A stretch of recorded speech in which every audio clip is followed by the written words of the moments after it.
नमस्कार. सध्या आपण आहोत गोविंदगडावर. आज 19 फेब्रुवारी 2025 अर्थात छत्रपती शिवाजी महाराजांच्या जयंतीनिमित्त आपण गोविंदगडावर आलो आहोत. आज सकाळी जवळजवळ 6 ते 7 वाजेपर्यंत सगळे राजे सामाजिक प्रतिष्ठानचे शिलेदार गड सजवण्याचा कार्यक्रम करत होते आणि अतिशय उत्साहात सगळ्यांनी गड सजवला आहे. मी तुम्हाला जेव्हा ह्या गडातून आतमध्ये प्रवेश करू, हा आपण आता जो आहोत तो पूर्व दरवाजाच्या इथे आहोत.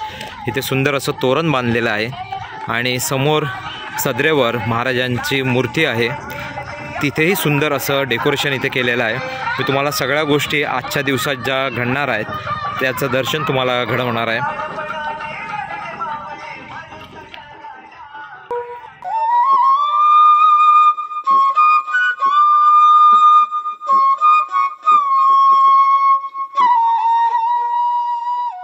आज शिवजयंती, तर यंदाचं आपलं 11 वर्ष आणि दरवर्षीप्रमाणे आपण वेगवेगळे देखावे सादर करत असतो. तर गेल्या वर्षी आपण मेघडंबरी साकारली होती आणि यावर्षीचा बघता तुम्ही एक अष्टकोनी बुरुज आपण दाखवतोय. तर ही सुबक प्रतिकृती आपण साकारलेली आहे. आता आपल्याबरोबर आहे रोहित खापरे. रोहित कंटेंट क्रिएटर आहे. रोहित, आजच्या दिवसाबद्दल तू काय सांगशील? खरं तर वर्षभर गड संवर्धनाचं काम चालू असतं आणि आजचा दिवस शिवजन्मोत्सवाचा दिवस त्याची आम्ही खूप वाट बघत असतो. म्हणजे वर्षभर आतुरतेने ज्या दिवसाची वाट बघत असतो तो म्हणजे आजचा दिवस 19 फेब्रुवारी.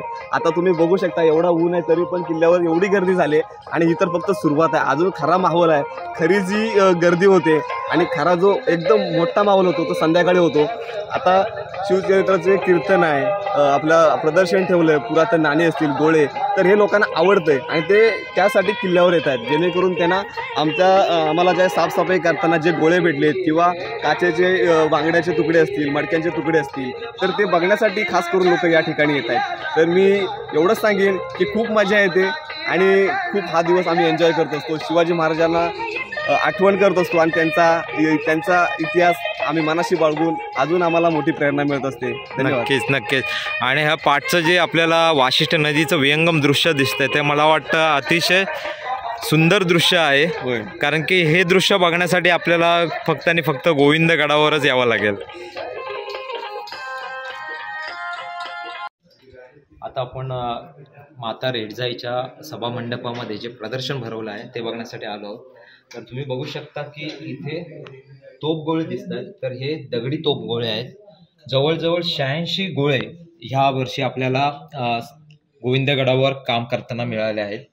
त्याच्यानंतर इथे वेगवेगळ्या जे गडकिल्ले आहेत वेगवेगळे, त्यांचे आपण फोटो आपण इथे प्रदर्शनात मांडलेले आहेत, जेणेकरून ज्या लोकांना तिथे जाणं शक्य होत नाही तर त्यांच्यासाठी कमीत कमी फोटोच्या माध्यमातून त्यांना गडांचं दर्शन होईल.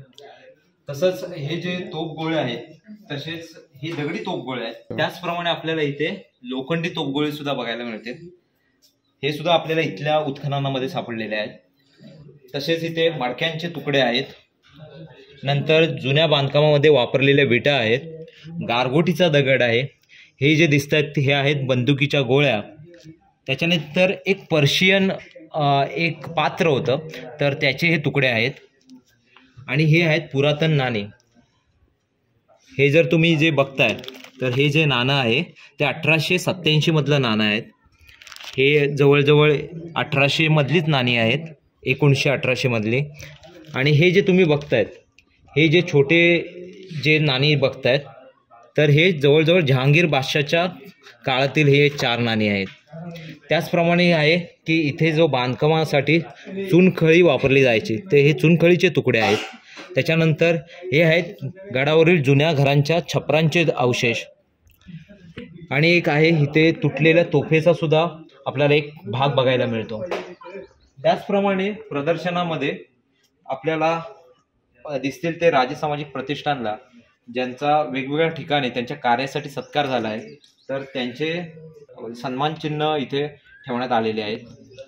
त्याचबरोबर राजे सामाजिक प्रतिष्ठान हे गोविंदगडावर अविरत कार्य करत असते. तर गोविंदगड संवर्धित करण्यासाठी ज्या ज्या गोष्टी त्यांनी इथे केलेल्या आहेत त्याचा आढावा घेणार आहे फोटो आपण इथे लावलेले आहेत.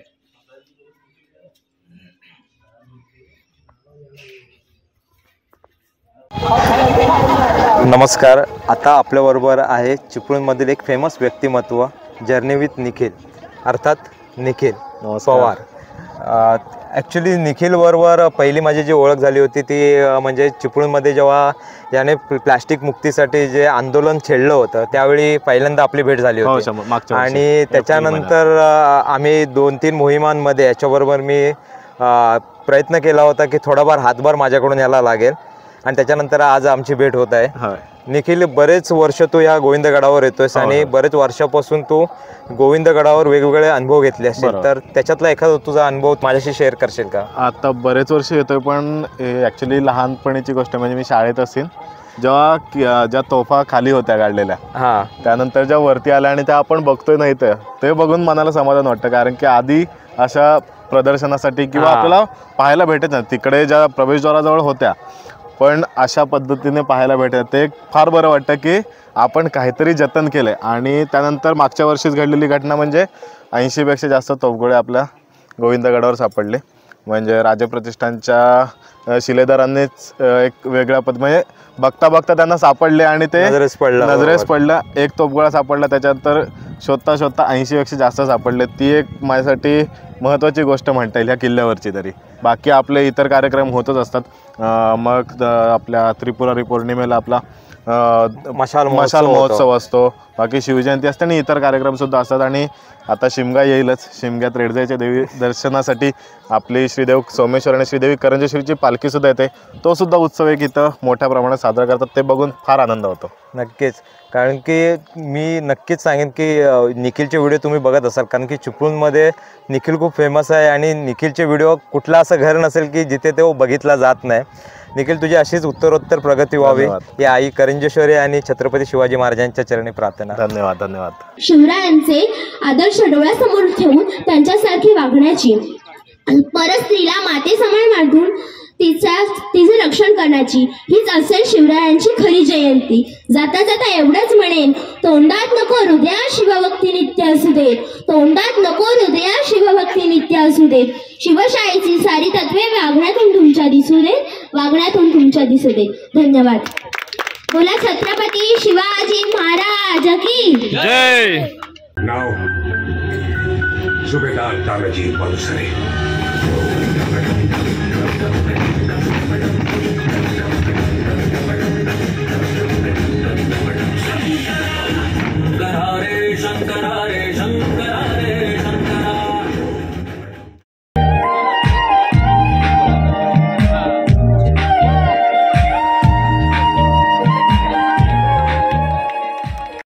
बघा, संप्रदायात बसत नाही तरी सुद्धा सांगतो, फार गोड म्हणणं नाही. छत्रपती जुन्यात मोठे झाले, छत्रपती जुन्यात कधी मोठे झाले नाही. मोठी करणारी तशी जिजाबाई भेटली म्हणून छत्रपती मिळाली. हे कविकारानं छान गाणं रचलंय बघा, की धन्य धन्य आई शिवरायांची जिजाई, आज पूजितो महाराष्ट्र सारा. गोविंदगडावर शिवजयंतीचा कार्यक्रम अतिशय उत्साहात साजरा झाला आणि कीर्तनाने त्याची सांगता झाली. गोविंदगडावर असा कार्यक्रम साजरा करायला मिळणं हे म्हणजे भाग्यच आहे. तुम्हाला जर ह्या वेळेस गोविंदगडावर येण्यासाठी शक्य झालं नसलं तरी तुम्ही पुढच्या वेळेस मात्र नक्की या. जय हिंद, जय महाराष्ट्र.